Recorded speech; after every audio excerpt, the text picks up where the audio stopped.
Well, fentanyl is the most dangerous drug on the street. TV6 Investigates has been looking into the problem in the Quad Cities for some time now. And tonight, we can report the QCA is finally seeing a decline. Matt Christensen shows us why things are turning around. Finally, some good news about fentanyl. Overdose deaths are down here in the Quad Cities and across the nation. In Rock Island County, they're at their lowest levels in 5 years. That's according to data TV6 obtained from the Rock Island County coroner. I looked at the causes of death for all fatal overdoses going back to 2020. At the height in 2021, 16 people died of fentanyl overdoses in Rock Island County. Last year, it was just 4, and only 1 person has died so far this year. So what's driving the change?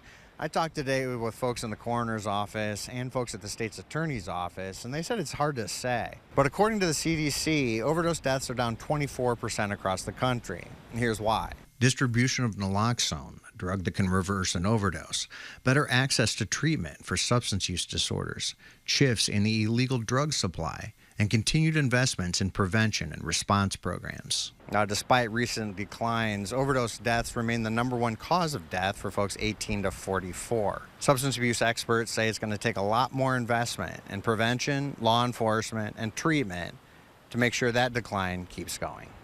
In Milan, Matt Christensen, TV6 Investigates. Well, if you need to have naloxone, often distributed as Narcan on hand, the federal government approved its sale over the counter a few years ago, but there are big pushes to have wide-ranging free access to it.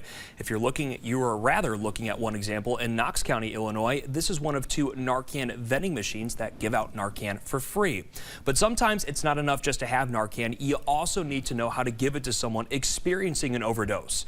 If that happens, give 1 dose of Narcan, then wait about 2 to 3 minutes for the person to start to breathe normally.